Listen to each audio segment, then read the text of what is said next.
Baby जी जन आशीर्वाद महासभा रखे थे आज, तो क्या कुछ निष्कर्ष निकला है आपका? आपके चैनल के माध्यम से सभी को मेरा जोहार।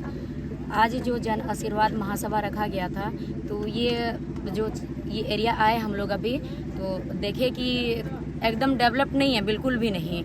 और यहाँ एकदम गांव इलाका है पूरा। हम लोग को काफ़ी अंदर आना पड़ा रोड से, और रास्ता भी सही सलामत नहीं है। लेकिन फिर भी लोग यहाँ इतना भीड़ जो देख के लगा कि निश्चिंत बदलाव होगा 24 में, और लोग बदलाव की ओर बढ़ चुके हैं, कदम बढ़ा चुके हैं। अच्छा, जिस तरह से अभी लोकसभा चुनाव सामने है, तो जेवीकेएस का स्टार प्रचारक बनने को लेकर आए हैं कि लोगों को जागरूक करने को लेकर आए हैं? लोगों को जागरूक करने को लेकर, क्योंकि स्टार प्रचारक क्या होता है, किसी एक चीज़ का गवाही करता वो होता है स्टार प्रचारक। और हमने तो हमेशा यहाँ शिक्षा का बात रखा, हॉस्पिटल का बात रखा है।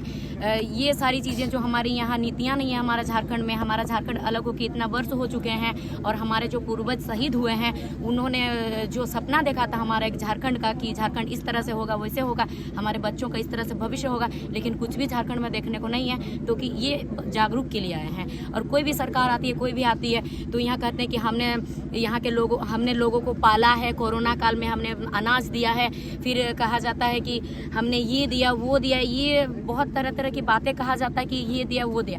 लेकिन वो जो दिया उसका उन्होंने तो कभी आज तक कोई हिसाब नहीं दिया कि वो जो देते हैं। जैसे कि मान लीजिए हमारा स्टोर में साड़ी धोती मिलता है, साड़ी धोती वो कितना का खरीदता है, ऐसे ही तो नहीं देते हैं फ्री में। तो ये चीज़ कभी नहीं। तो ये सब लोगों के अंदर एक मतलब जागरूक करना है, और लोगों को ये बताना है कि जब आपको सरकार तरफ से कहीं से भी कुछ मिल रहा है तो आप उसको जानने का प्रयास करिए कि उससे वो जो आपको दे रहा है फ्री में तो नहीं दे रहा है, वो उसका बिल कितना बना रहा है।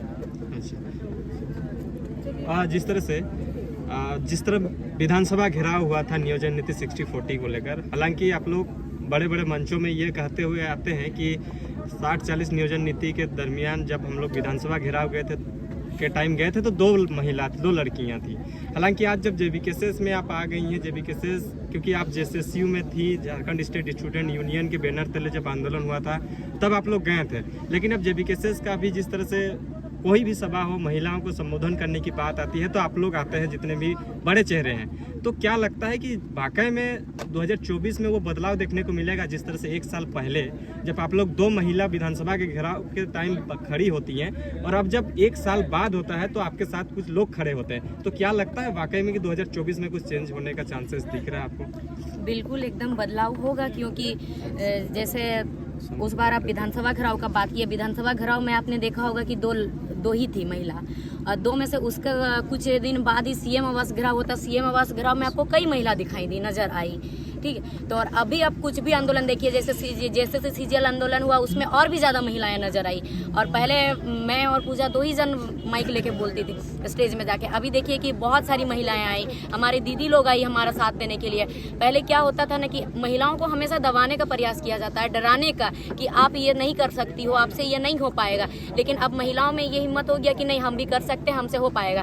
हम लोग उन लोग का देखिए, अभी जैसे दीदी लोग हैं, दीदी लोग का हिसाब से तो हम लोग अभी उम्र में छोटे हैं, बच्चे हैं, तो सबका उम्र में हम जितनी माताएं हैं, काकी जेठी लोग हैं, उन लोग को भी लगता है कि नहीं, जब ये बच्चियां हैं, ये लोग कर पा रही है, तो फिर हम लोग को भी आगे आना चाहिए और हम लोग को भी साथ देना चाहिए।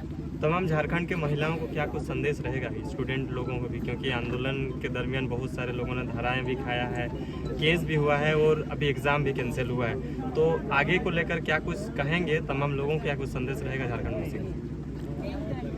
विशेषकर महिलाओं को मैं यही संदेश दूंगी कि अगर हम महिलाएं अभी घर में चुप बैठे रहेंगे तो फिर हम बदलाव नहीं कर पाएंगे झारखंड का। क्योंकि आज झारखंड अलग होकर 23 वर्ष हो चुके हैं, और 24वां ये चल रहे हैं। और अगर 23 वर्ष तक आप लोग देखिए कि महिला इसमें हस्तक्षेप नहीं की थी, बिल्कुल भी नहीं, और खाली पुरुष वर्ग के लोग ही थे। लेकिन अभी महिलाओं को हस्तक्षेप करने का समय आ गया। और पहले का भी आंदोलन आप देखिए, किसी में फूलों झानों के अलावा आपको नजर नहीं आएंगी महिलाएं। तो अभी इसीलिए महिलाओं को आगे आना चाहिए। और हर चीज़ में अगर मान लीजिए कि घर, एक परिवार चलाने के लिए पुरुष और महिला का दोनों का जरूरत होता है। किसी का रिश्तेदार घर जाओ शादी ब्याह में, तो भी पुरुष महिला का जरूरत होता है। तो फिर क्या इतना बड़ा झारखंड के लिए खाली पुरुष को ही छोड़ देने से होगा? नहीं, इसमें भी महिलाओं को आगे आना पड़ेगा, और पुरुष और महिला कदम से कदम मिला के चलना पड़ेगा। बहुत बहुत धन्यवाद।